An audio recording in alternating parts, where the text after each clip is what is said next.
En attendant les votes des bêtes sauvages.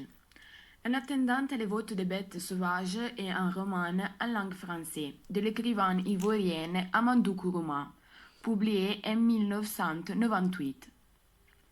Amadou Kourouma est un écrivain né en 1927 en Côte d'Ivoire et il est mort en 2003 à Lyon, en France.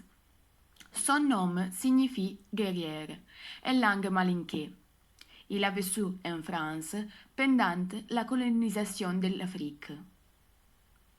Dans ce roman, Kourouma s'attaque indirectement aux dictateurs qui ont pris le pouvoir dans plusieurs pays d'Afrique au cours du XXe siècle, au lendemain des indépendances. Mais il parle aussi des autres personnes, mais il utilise autres noms pour une question de sécurité et pour faire que son propre livre pouvait être publié. Comme par exemple Gnassingbé Edema, présidente du Togo, qui dans le livre est représenté par Koyaga. Ou Sylvanus Olympio, première présidente de la République togolaise, qui dans le livre est représentée par Fricassa Santos. Félix Houphouët-Boigny, première ministre et première présidente de la Côte d'Ivoire, qui dans le livre est représentée par Homme au totem caïman. À travers son œuvre, il est décrit comme effet inéluctable du chaos instauré par les années de décolonisation et également comme la cause d'un chaos aussi ravageur. Dans son écrit, Amadou Kourouma formule un constat ironique du continent. L'Afrique est de loin le continent le plus riche en pauvreté et en dictature. Le style. 1. La satire. L'écriture de Kourouma est constamment ironique, voire sarcastique. 2. Malinké. Le malinké est une langue qui laisse la place au mystère et au secret. 3. Oralité. En attendant le vote des bêtes sauvages oscille entre les types de discours. D'abord narré par un narrateur externe.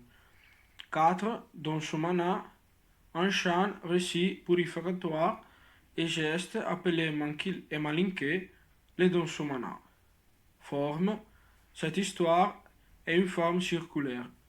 Le roman se structure sur une vaste rétrospective qui commence par la fin annoncée de la dictature et récapitule toute la biographie du tyran Koyaga. Les pages que nous avons analysées font partie du chapitre Vieille 1 du livre En attendant le vœu des bêtes sauvages de Kourouma Amadou. La Vieille 1 raconte la cérémonie purificatoire du général Koiga, président de la République du Golfe, qui vient de la tribu des hommes nus. Dans la cérémonie, il y a plusieurs personnages, inclus de Koiga. Macledio, le ministre de l'orientation, se trouve à sa droite.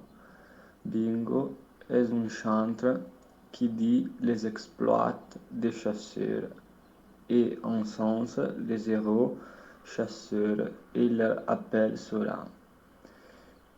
Il est accompagné par son répondeur Tiekura, qui joue de la flûte et fait la feu. Il est aussi appelé Courdois. La chienne décrit les récits purificatoires qui est malinké et dit dans Somana. Il est raconté par Bingo, qui est accompagné par Tiekura. Il narre comme les Européens en 1884 cherchent de coloniser les nègres et en ce moment ils connaissent la tribu des Paléos, population des hommes nus, et il comprend que leur civilisation est impossible. En particulier, les Sera chantent l'histoire des montagnards nus, peuple que les colonisateurs ont abandonné au courant, car ils ne sont pas encore colonisables. Dans ce peuple, il y a Chao, qui est le père de Koyaga, qui est le plus prodigieux évidemment un champion de lutte. Il devient le premier homme nu à se joindre à l'armée française et pendant la Première Guerre mondiale, il est blessé au front à Verdun et récompensé de plusieurs honneurs militaires. Quand il retourne auprès des montagnards, il conserve ses habits car il ne peut afficher ses médailles en étant nu. En s'habillant, les Français croient que les hommes nus sont enfin colonisables.